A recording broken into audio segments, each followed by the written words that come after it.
2 years ago, I made a video and I didn't think much of it at the time, but it turned out to be my most popular video, which is this one, where I showcase the portfolio presentation that got me design job offers at Google, Facebook, and Amazon. And then a year after, I left Google for various different reasons. One of them was that I had realized that I was actually underleveled at my job. Because I have over 10 years of experience, people told me that I should have gotten in at a senior position. But I didn't know that back then, and I kind of messed up that part of the interview. So I decided, why not leave Google and go back to my previous job to help them out, and then a year later I'm going to reapply at these big tech companies for a senior position, which is what I did, and it worked out. So this video is going to be about the portfolio presentation that got me senior job offers at Google and Meta. But before we dive in, it's important to understand that in order to get a senior position, you need to demonstrate everything that's required for a junior position, but you also need to demonstrate extensive experience working on complex, large-scale, and highly successful projects. You also need to demonstrate example of leadership where you either manage people or led projects. You also need to show tangible and measurable impact that you've had. And finally, some form of recognition outside of your job. Maybe it is public speaking, maybe you want some awards. So you will see in this presentation, I focus a lot more on these topics, which are all very helpful in order to secure a senior position. So let's get into it. Here's the portfolio presentation.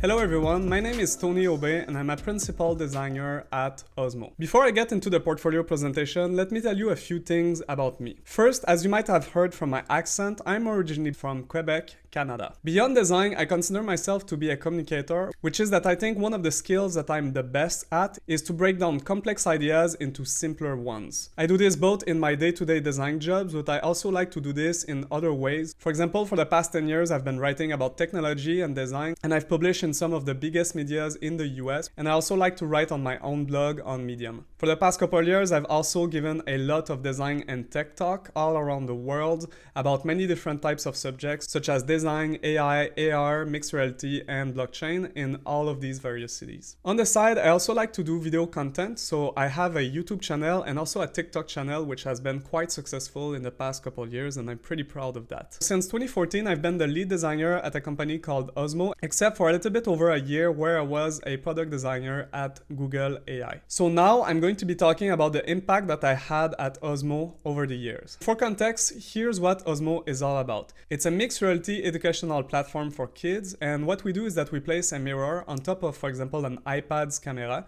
and it redirects the camera towards the table, and from there we're able to build various educational experiences. So I joined Osmo in 2014 and I stayed for about 5 years at first. I joined as the first designer, and over those years we built the company into a 9-figures business. We have grown to over 200 employees, we've shipped over 25 apps in more than 50 countries, and we've won dozens of innovation and design awards, such as these ones.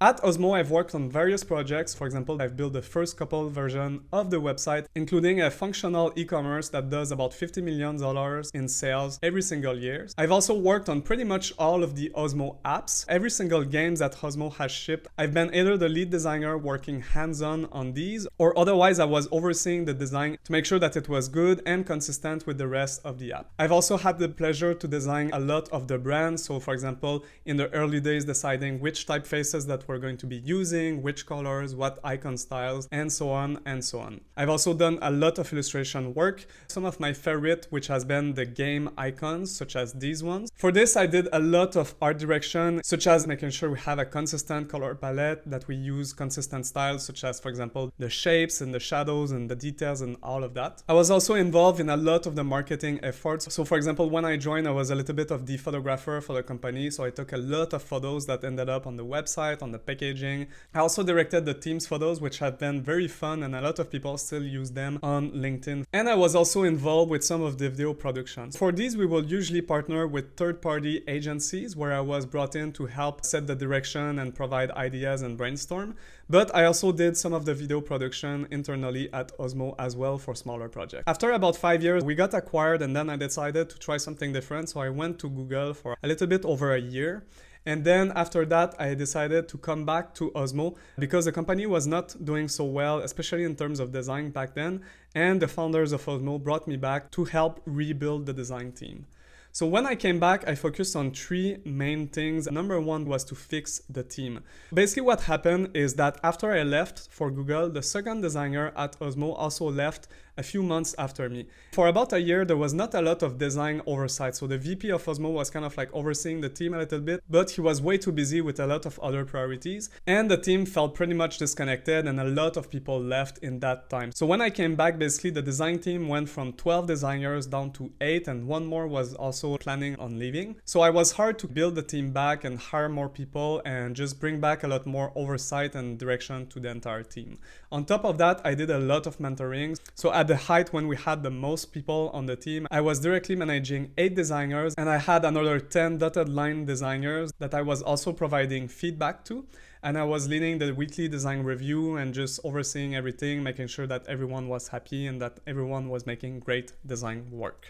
I also quickly realized that if I was to be successful at that point, I had to scale myself. So I focused on taking all of that knowledge that I had built over the years and I put all of that back into guidelines about how we design the app interfaces, what type of fonts, what type of buttons, the spacing that we use to make sure that everything is consistent, documented all of that. Also the different types of backgrounds that the artist needs to produce for all of the various devices that we support. And also designing a design system for the company, for the apps, to make sure that we don't reinvent the wheel every single time that we start working on a new app. So like I said, in 2019, Osmo was acquired by Byju's for $120 million. So after I came back to the company, I was not only overseeing all of the UX UI at Osmo, but on top of that, I was also in charge of leading some of the new most important projects at Byju's. Today, I'm going to be presenting the 4 most important projects that I did during that time for Byju's. The first project is called Byju's Early Learn, and this project started a little bit before Osmo was acquired by Byju's. Basically, they came to us and they told us that they thought we were doing some really cool stuff with our games, but they gave us the challenge to, rather than create a game, create an educational experience using the Osmo technology.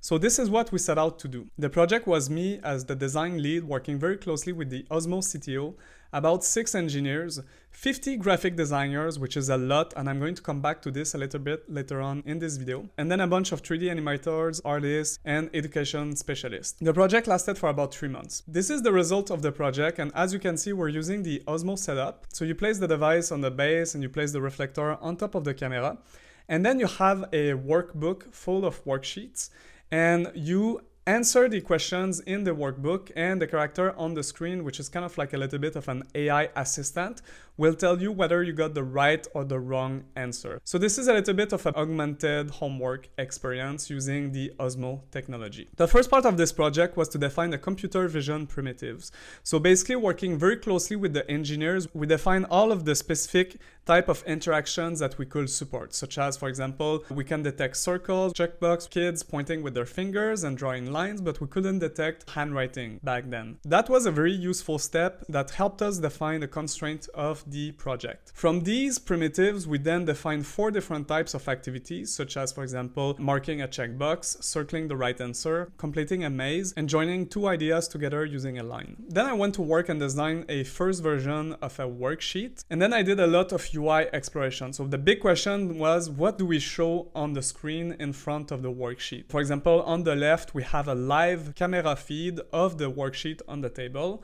On the right, this is another idea where we take some graphical elements from the worksheet and we show them in the user interface. A big learning that we had over the years working on Osmo games is understanding that the characters are part of the user experience. So for example, the character's facial expressions will help the kid understand whether they're doing well or not. And this was a very important aspect of the user experience to get right, and we spent a lot of time on this. Then I took all of these and combined them into what I called a motion prototype. So I brought all of this into After Effects and I created a video of what the global experience was supposed to be like. Always on time.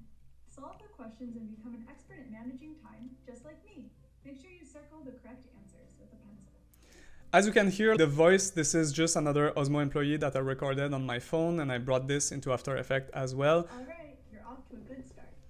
And you can see the character is reacting to the kids, so as you draw, the character is looking down at what you're doing. The hang of it. Basically just a very quick early motion prototype. You might want to check this one again. Then there was also the question of how do we show the right answer and the wrong answer. So I did a lot of various different explorations on that as well. Whenever I work on design projects, I always try to make as many iterations as I can to make sure that we don't miss out on a good idea. So this is basically that. We also tried various different types of backgrounds for the character. And ultimately we ended up with a background that is quite simple so that the character will stand out and that the worksheet will stand out as well. Then we went into designing the user flows. So for the user flows, we had to innovate a little bit. I think one of the mistakes that people do when they work on these types of projects is that they only focus on the screen. But you also have to focus on what's happening in front of the screen and what is, for example, the character saying at any moment. So rather than designing wireframes, we design what could be more considered as a storyboard. And you can see an example here on the screen where we take into account pretty much everything that's happening into the experience at every step of the way. And just to give you an idea of the scale of this, like there was a lot and lot of storyboards that we designed around all of the use cases and the edge cases. Then we did a lot of Wizard of Oz animation, a little bit like the video that I just showed you previously. Worksheet you want to do in front of you. So here you can see we're working with some basic character illustrations. All of this is very minimum viable product, basically trying to go as fast as possible and trying to get a good understanding of the project. Place any worksheet you want to do in front of you. Collecting twigs. Olaf wants to build a twig house.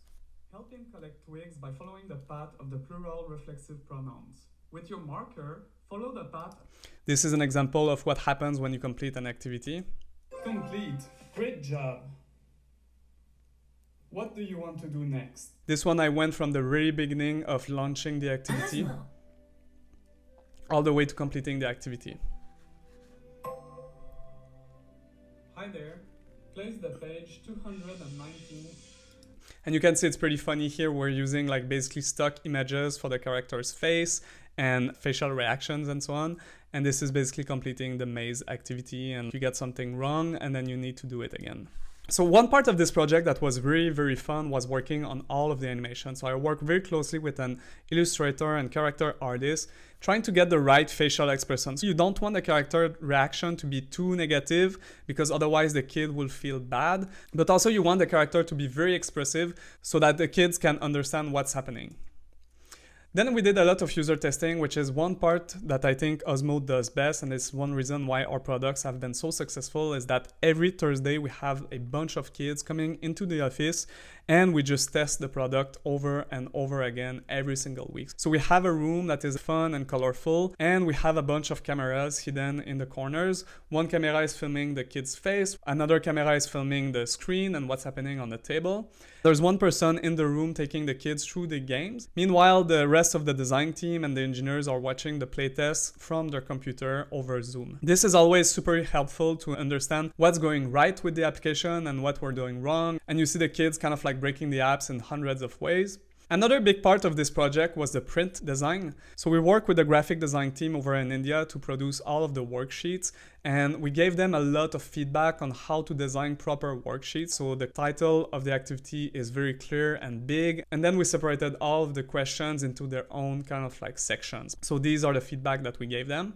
And then I brought all of this feedback and created a template in InDesign. So I had to brush up a little bit on my graphic design from back when I was in school, and I provided the template to the designers in India, and then they designed with that template over 2,000 worksheets. That's the thing when you work with a company based in India, the population is huge, so everything is at a much bigger scale than what we've done previously at Osmo. And that was a pretty exciting part of the project. In the end, the app was very successful. We got a 4.4 out of 5 star rating on the Android App Store with over 50,000 reviews total. The app has been very profitable for Byju's, and it turned out to be one of their top products in the end. The next project I'm going to be talking about is Osmo Projector, and this one is going to be a very quick one. When COVID started, all of the teachers had to scramble to move to remote teaching, and it was very hard for them because it was such a quick turnaround. So we asked ourselves is there a way we could use Osmo to help those teachers transition into remote teaching?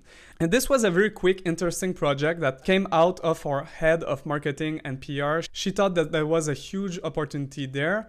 And as soon as she brought up the idea, me and a bunch of other people from the company, we decided to jump on it because we thought it was such a good idea. So this one was me as the designer working with a few engineers, one producer and one educator for about 2 weeks. So this was a project that was done on nights and weekends. And ultimately, this is what it ended up being. So Osmo Projector is an app by Osmo that allows teachers to share their desktop view over, for example, a Zoom meeting. So if you're a math teacher, you can connect to your Zoom meeting using Osmo, and then you can share your desk, including, for example, you're writing down some math equation to your students, and everyone can see what you're writing on your sheet of paper. So this is a video of what the product turned out to be in the end. As you can see, you just connect to Zoom and then you open up the Projector app and you can share your desk in the Zoom call. That was a very quick project, but it was very successful. First off, it won e-learning innovation of the year in 2020.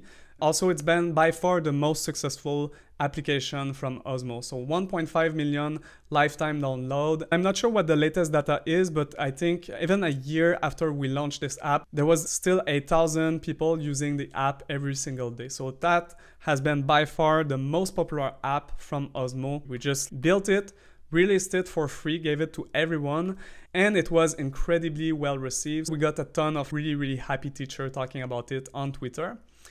So the third project I want to present is called Osmo Live. And this one was an extension of the previous project. After the success of Osmo Projector, we told ourselves, this is great, but can we do even better? Is there a way we could provide a custom Zoom experience for teachers by building on top of Osmo Projector and by focusing specifically on elementary schools? This project was me as the design lead working with 2 designers, about 3 engineers, 1 education specialist, and 3 teachers for the duration of about 3 months. And that was a little bit more of an experiment. We just wanted to see if we were able to do something meaningful. This is what the project turned out to be in the end. Social distancing is forcing schools to transition to remote classes. Unfortunately, today's main video apps were never designed for kids and their teachers. Using the wrong app can lead to... This was one of the main pain points that we're trying to address, which was that back then the Zoom classes with elementary school students was very hectic. Like, people wouldn't listen, they would play around with the app and things like that. So this is what we were trying to address. And ultimately what we did is we created Osmo Live, which was a custom meeting application where teachers and students could log into. And there was a chat, you could see the teacher, but more importantly, the teacher could share their whiteboard and they could ask, for example, live surveys during the class. So they will ask a question, which one is the right answer? And student could answer by just tapping one of the big buttons on the screen. So that's one feature that we built. Another one was the ability to raise your hand. And this was before Zoom and Google Meet and all of these other platforms implemented this feature that you can raise your hand in the meeting. But we built this one because we wanted to replicate the classroom experience inside this application. On top of that, kids could also take a picture of their desktop and send it to the teacher during the class so the teacher could see what students were working on. So we kicked off this project with 3 online bootcamps for art, math, and coding, which we thought were the most interesting to use with the platform. And yeah, by the way, I also made that video to promote the project. The first part of this project was to just go into wireframes, trying to understand what are we trying to do, what does the interface look like, what are all of the steps of signing up, joining a class. All of that was pretty complex to design. We also designed a web page that we used to get people to register to see if there was an interest for this. And yeah, there was a lot of edge cases also, and for example, email flow. So when you sign up, so I designed all of that. And as you can see here on the right, there's a very interesting aspect of this project, which was that there was 2 target audience. There was one version of the app that was for the students, and that one had to be very simple and easy to use because it was being used by kids ages 5 to 12. And the other side was the teacher experience, which had to have a lot more controls over what was happening in the classroom. So for every single feature that we wanted to build, we had to think of both the student experience and the teacher experience. And this is how we did it in the design software, with having the two experiences side to side so that we could keep track of what was happening on both ends at each step of the way. We kicked off with 3 bootcamps that we actually sold for $150 each.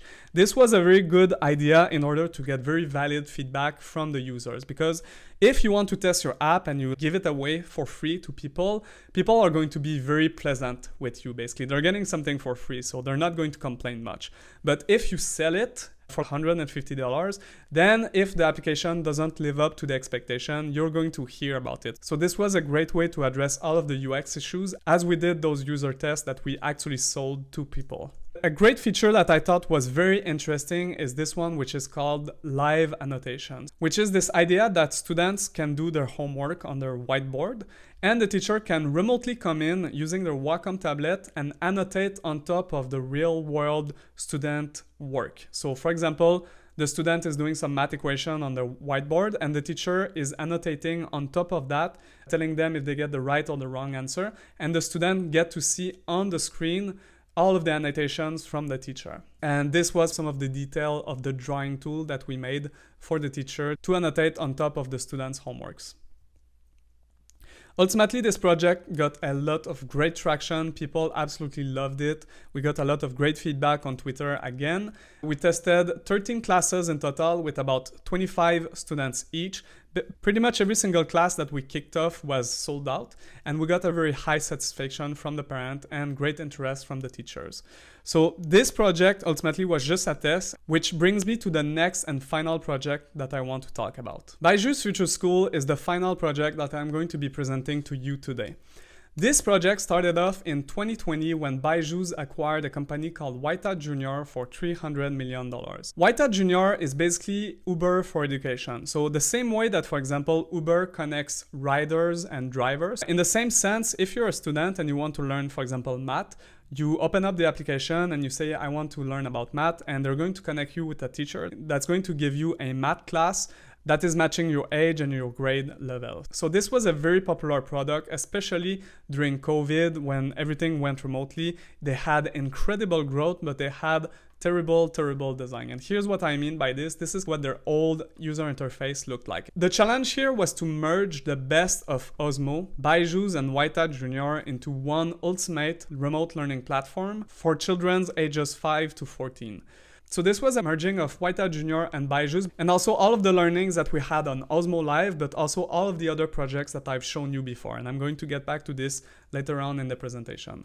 But in other words, I was the lead designer for Byju's most important new project at that point. The project was me working as the design lead, working closely with the VP of content at Byju's, the VP of engineering at Byju's, 2 producers, over 10 designers in total, 20 engineers, and a bunch of artists, teachers, and content specialists for about 2 years in total. This was a very ambitious project. We were supporting a lot of different topics such as math, English, music, art, and coding, and also pretty much all of the devices you can imagine. So mobile and web, of course, and also tablets, but also this brand new device, which is called the Learn Station. And this is a device that Osmo produced specifically for Byju's, and in some ways, it's the spiritual successor of Osmo. So one thing that we learned during, for example, the Osmo Live test was that there was a big issue during the classes because the teachers could only see one thing at a time. So either there was the mirror on top of the camera and the teacher could see the desk of the students, or when they removed the mirror, then the teacher could see the face of the student. But they couldn't see both of them at the same time, and this is super important when you're trying to teach. So thanks to this new device, you basically have all of the benefits of Osmo, but you don't cover the camera with a mirror. So you have a second camera that is looking at the face of the student. So the teacher could see both what the student is working on, but also how they're feeling about it and if they're having a good time, which is a very important part of being a teacher. So ultimately, we came up with a brand new design that was a lot more clean and a lot more exciting than the previous design. We built a lot of features. So for example, you could access all of the video library from Byju's. You could jump in on live classes from any of these devices. Also the live annotation feature that I mentioned in the previous project, we actually brought it back for this project specifically, and here you can see a video of what it looks like. So basically the student is doing some math equation and the teacher is annotating on top of that with augmented reality live during the class. And that was one of the most popular and well received featured from this project. We also had homeworks where we could do the worksheets similar to the Byju's Early Learn project that I've worked on before that. And we had, for example, interactive quizzes that you could answer by tapping on the screen as well. We had a very nice dashboard that is inspired by Duolingo, where you get to see not only what you're going to do next, but also what you've done before, so you can have this sense of accomplishment, and you can scroll back up to see all of the activities that you complete, and you can scroll down to see all of the other activities that are upcoming. So we thought that was way more engaging than the kind of clunky dashboard that you saw previously. We developed a nice fun branding along the line of Byju's Future School. Ultimately, this one was not approved for various reasons that I can get into later on in the personal one-on-one interviews. But we thought that this was a very solid branding that was both exciting. It felt along the theme of Future School, which was the name of the project back then. So as we were working on this, Byju's made a lot of other acquisitions, such as, for example, Topper, Epic, and Akash for about almost $2 billion in total. And now the team is working pretty hard into bringing all of these educational experience into a comprehensive solution for remote learning. This is the end. I hope you've enjoyed the presentation, and let me know if you have any questions. All right, so this was the presentation. And as you can see for this one, I focused a lot more on the points that are very important to get a senior position. So examples of leadership and examples of working on some large scale, very complex, high impact project as well. Also, showing the impact is very important. So for example, showing how many downloads you got, showing the reviews, showing the ratings on the App Store, all of this is very, very important. And also at the beginning of the project, you clearly show what is the challenge, what you were trying to do, and you also talk about the team. So this was not just you doing all of the work, so it's very important to show who else was involved in all of these projects as well.